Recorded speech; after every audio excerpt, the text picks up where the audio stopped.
chào các bạn. Mình lại có một bộ đồ chơi mới, đó là các động lực. Mình mới bơm xong một cái thau này để mình chuẩn bị bỏ cát. Ở đây có một xác cát màu hồng nặng đây nè. Đây là một thau đồ chơi. Thau đồ chơi có bao gồm cái gì? Bao gồm chúng ta có rất là nhiều đồ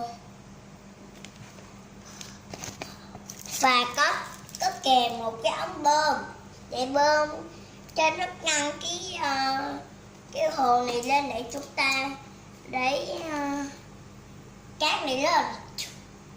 Dạ, Rồi bây giờ chúng ta sẽ cho cát vô và chúng ta cùng trôi nha.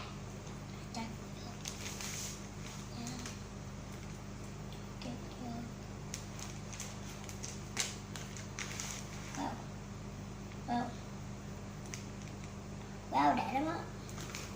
Chúng ta sẽ đổ ra nha các em. Đây, cát rất là màu hồng đấy. Rất đẹp các em ạ. Trước tiên chúng ta có gồm cái này để chúng ta trút cát vô. Cũng rất là đẹp đúng không?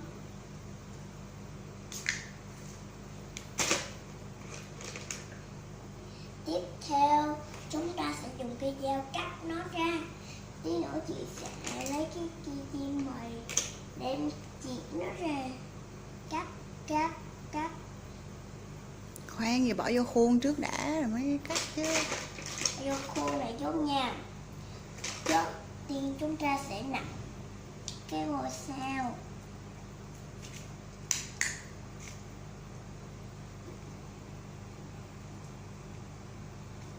Ê, cái chuyện nó văng ra ngoài kìa.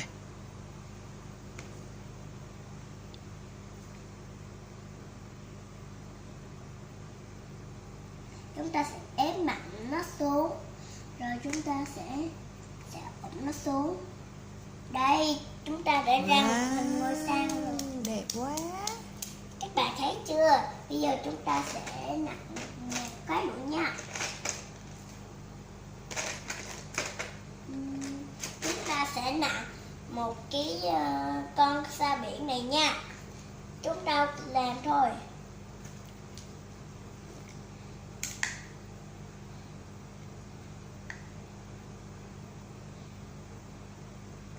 Chúng ta sẽ cùng ép mạnh xuống. Xong sau đó. Đấy, đẹp chưa? Đẹp quá. Con này con gì vậy? Con ốc. Con sò. Tiếp tục chúng ta sẽ đặt bông bướm.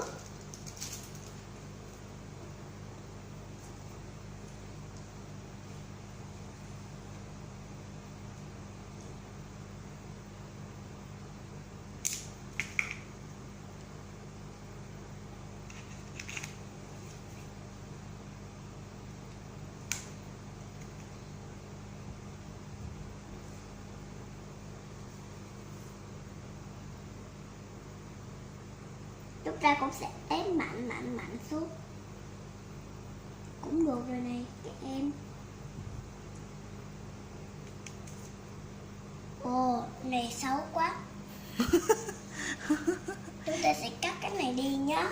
Cắt con bướm đi. Cắt con bướm đi. Con bướm xấu quá. Con bướm đi nha.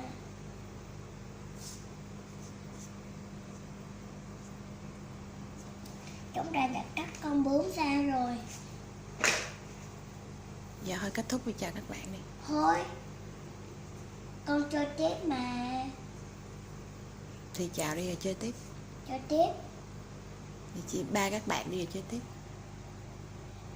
Chúng ta bây giờ để chúng ta đã kết thúc. Xin mời các bạn